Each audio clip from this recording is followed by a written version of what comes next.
കണ്ടല്ലൂരൊക്കെ പോകാറുണ്ടോ? അവൻ അവിടെ ഉണ്ടോ? കണ്ട ബിജു എന്ന് പറയുന്ന ഇവന്റെ എല്ലാം വിറ്റെന്നുള്ളത് ശരിയല്ലയോ? എല്ലാം വിറ്റ് പെറുക്കി. ഇവൻ ആരൊക്കെയാ വാങ്ങിച്ചേക്കുന്നതല്ലോ? അതിന്റെ ഇപ്പുറത്തെ വസ്തുക്കാരുണ്ടല്ലോ, നമ്മുടെ കമലമ്മയുടെ വീടിന്റെ വടക്കേപ്പുറത്തെ, അവരാ മേടിച്ചു പട്ടാളം. അത് വാങ്ങിച്ചത്. പിന്നെ ഈ കുളമൊക്കെ ഉണ്ടോ? കുളമൊക്കെ ആരാണ്ട് മേടിച്ചേക്കുവോ? ആണോ? പിന്നെ ഈ സൊസൈറ്റിയുടെ കിഴക്കുണ്ടായിരുന്നു, അതൊക്കെ വിറ്റോ അവന്റെ?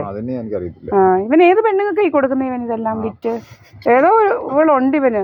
വലിയ കള്ളനാ. ഇപ്പൊ മനസ്സിലായില്ലയോ വലിയ കള്ളനാന്ന്? മനസ്സിലായില്ലയോ? അവൻ ഭയങ്കര കള്ളനല്ലയോ? ഇവന് 5.5 ഏക്കർ വസ്തു. ഇവന്റെ അനിയൻ എന്തുവാ? അനിയനെ വേറൊരു പെണ്ണുമായിട്ട് കമ്പനിയായി കെട്ടിച്ചെന്ന് പറഞ്ഞു. എന്നിട്ട് പിള്ളേരെ കണ്ടുള്ള എന്നിട്ട് ഇടയ്ക്ക് ഇവൻ വന്നിട്ടുണ്ടായിരുന്നു കേട്ടല്ലേ? ഇവൻ വലിയ ഉടായ്പകളാ രണ്ടും, ബിജുപ്പിയും ബിനൂപ്പിയും അല്ലയോ? നമ്മളുടെ 66 പവന് ഇനി അവൻ തരാനുണ്ട്. ഇവനെ കൊണ്ട് വലിയ ശല്യമായിട്ട് മാറിയിരിക്കുക. ഇവൻ ഇവിടെ ഉള്ളവരെ എല്ലാം ഇതാക്കി നമ്മളെ സ്ഥിരം ചീത്തവിളിയാ ജോലി. ഞാൻ വേണേ കാണിച്ചു തരാം, കേൾപ്പിച്ചു തരാം. ഒരു സുബ്രഹ്മണ്യൻ എന്ന് പറയുന്ന ഒരുത്തരുണ്ട് ഇവിടെ ഞങ്ങളുടെ വീടിൻ്റെ പുറകിൽ. ദിവസവും ചീത്തവിളിയാ. ഭയങ്കര മായും പൂയും ഒക്കെ പറയത്തുള്ളൂ, വേറെ ഒന്നും അവൻ്റെ വായിൽ നിന്ന് വീഴത്തില്ല.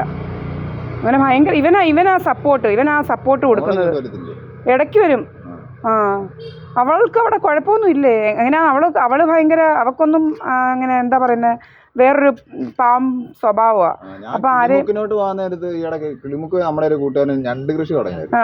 ഞാൻ അവരുടെ വീടിന്റെ മുറ്റത്തൂടെ അങ്ങോട്ട് അന്നേരം അവിടെ എല്ലാം അടച്ചിട്ടേക്കും, അവിടെ ആരുമില്ല. ഈ കുഞ്ഞ് അങ്ങ് ചേർത്തല നിന്നാ പഠിക്കുന്നത്. എൻ്റെ കുഞ്ഞിനെയും കൊല്ലണമെന്നൊക്കെയുള്ള ഉദ്ദേശമുള്ളവന്മാർ കുറെ ഇവിടെ ഉണ്ട്. എന്നുവെച്ചാൽ എൻ്റെ അനിയത്തി എന്ന് പറയുന്ന കള്ളി, അവളാ ഈ മെയിൻ ഇവനുമായിട്ടുള്ള കണക്ഷന്. അപ്പം ഇവക്കാ ഇതെല്ലാം വിറ്റ് കൊടുക്കുന്നത്. അവൾ എൻ്റെ അച്ഛൻ ഇവക്ക് പന്തളത്ത് സ്വത്ത് കൊടുത്തിട്ടുണ്ടെങ്കിലും അവൾ അവിടെ ഒന്നുമല്ല വീട് വെച്ചിരിക്കുന്നത്. പാലക്കാട് പോയി ഒരു കാട്ടിനകത്തൊക്കെ, എന്ന് വെച്ചാൽ ഇവന് ചെല്ലാൻ സൗകര്യത്തിന് വെച്ചിരിക്കുന്നത്. ഇവനും ഈ കോയമ്പത്തൂരും ഒക്കെ ഉള്ളതറിയാവോ ബന്ധമൊക്കെ? മേട്ടുപ്പാളയം, നിങ്ങളുടെ കമലമ്മയോട് ചോദിച്ചാൽ മതി. ഇവർ മേട്ടുപ്പാളയം സൈഡിലൊക്കെ വസ്തുവും വകയൊക്കെ ഉണ്ടായിരുന്നു. അതെല്ലാം വിറ്റ് പറിക്കെന്നാണ് പറയുന്നത്. ഭയങ്കര കള്ളനാ ഇവൻ. ഇവനെ കൊണ്ട് വലിയ ശല്യമായിട്ട് മാറി. വണ്ടി ഒന്നും കയറ്റിയിടാൻ വേലിക്കല്ല് വെച്ച് കെട്ടി. ഇവൻ പിന്നെ എവിടെ ഇപ്പം വണ്ടി ഇടുന്നത്? അല്ല, ഈ കമലമ്മയുടെ വീടിന്റെ വടക്കേപ്പുറത്തെ ഇവര് മേടിച്ചായിരുന്നില്ല, അവരിടെ സമ്മതിക്കത്തില്ല. അവിടെ എല്ലാം ഈ കൂന കൂട്ടിയിട്ട് വേലിക്കല്ലിട്ടേ. ഇവൻ ഇപ്പൊ എവിടെ വണ്ടി ഇടുന്നത് അറിയത്തില്ല. പുതിയ വീടിന്റെ പണി നടക്കുന്നുണ്ടെന്ന് തോന്നുന്നു. അത് വേറുള്ളവർ വാങ്ങിച്ചല്ലോ. എന്തോ മിന്നി എന്നൊക്കെ, പ്രസേനൻ എന്ന് പറയുന്ന ഒരുത്തരുണ്ടല്ലോ, ഇവന്റെ അമ്മയുടെ ചേട്ടത്തിയുടെ ഒരു മോനുണ്ടല്ലോ, അവന്റെ മോള് വാങ്ങിച്ചെന്നാ പറയുന്നത്. അവിടെ ആരാണ്ട് വാങ്ങിച്ചതാണോ എന്തോ വർക്ക് നടക്കുന്നുണ്ട്, കുറെ നാൾ വർക്കില്ല കിടക്കുമല്ലേ. മറ്റേതൊക്കെയോ ഒരു സൊസൈറ്റിയുടെ ഫ്രണ്ടിൽ ഒരു വസ്തുണ്ട്, അതൊന്ന് ചോദിക്കണേ. നമ്മുടെ ഈ ഷാജി കടയുണ്ടല്ലോ അവിടെ, കടയുടെ ഫ്രണ്ടിൽ കിടക്കുന്ന ഒരു വെറുതെ കിടക്കുന്ന മാത്രം കടയൊന്നും ഇല്ലാതെ കിടക്കുന്ന ഒരു സ്ഥലം ഉണ്ടല്ലോ, ആ വളവ്. ഇനി പോകുമ്പോ അതൊന്ന് ചോദിക്കണേ. വേറെ സത്യൻ എന്ന് പറയുന്ന ഒരു മാമനുണ്ട് നമുക്ക് അവിടെ SNDP-യില്. ഞങ്ങൾ പരാതി കൊടുക്കാനാ എൻ്റെ 66 പവന് വേണ്ടിയിട്ട്. കമലമ്മയൊക്കെ എന്തോ പറയുന്നു ഇപ്പൊ ഇവനെ കുറിച്ച്? അവർക്ക് എല്ലാ കാര്യവും അറിയാം. ഇവൻ മഹാകള്ളനും നമ്മളോട് ഭയങ്കര ഉപദ്രവമായിരുന്നു അല്ലയോ? വല്ലാത്ത ക്രിമിനലാ. ഇവനെയൊക്കെ കൂട്ടി പിടിച്ചിരിക്കുക. ഇവിടെ ഒരു ക്രിമിനൽ ഉണ്ട് ഇതുപോലെ, ഈ ഷാപ്പിനകത്ത് അവൻ മുഴുവൻ സമയം ഒരു മാസ്ക് വെച്ച്, ഈ ലോകത്ത് ഇവിടെ ഏതെങ്കിലും ഓരോ മാസ്ക് വെച്ച് പോകുന്നുണ്ടോ? ഇവനെ നിങ്ങൾ ശ്രദ്ധിച്ചാൽ മതി, ഇവൻ മാസ്ക് വെച്ച് ഇറങ്ങത്തുള്ളൂ. ഞങ്ങളുടെ വീട്ടിലോട്ട് ആരാണ്ട് ആണുങ്ങൾ പോകുന്നെന്ന് പറഞ്ഞുകൊണ്ട് കഥയുണ്ടാക്കലാ ജോലിയവൻ്റെ.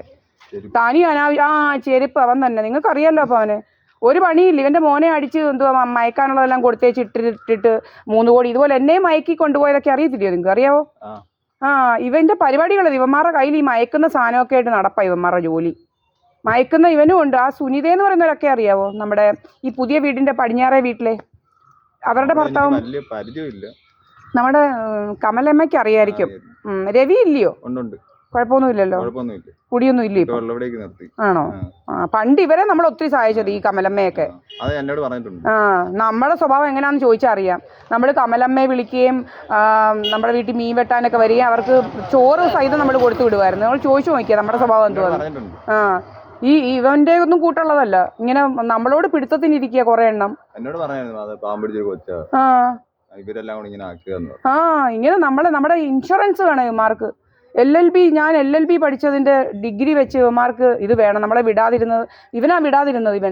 ഇവനും കുറെ ക്രിമിനലുകളുണ്ട്. എൻ്റെ അമ്മ വീട്ടിലും കുറെ, ഇവിടെയും കുറെ ക്രിമിനലുകളുണ്ട്. നമ്മുടെ പുറകിൽ ഇങ്ങനെ നടക്കുക. കോടികൾ വേണം എന്നെ വെച്ചിട്ട്, അതിനാ നടക്കുന്നത് ഇങ്ങനെ. പോട്ടെ ഞാൻ തിരക്കിയിട്ട് ഞാൻ പറയാം. ആ ശരി മോനെ. ഇതുകൊണ്ട് വണ്ടി വരുന്നു.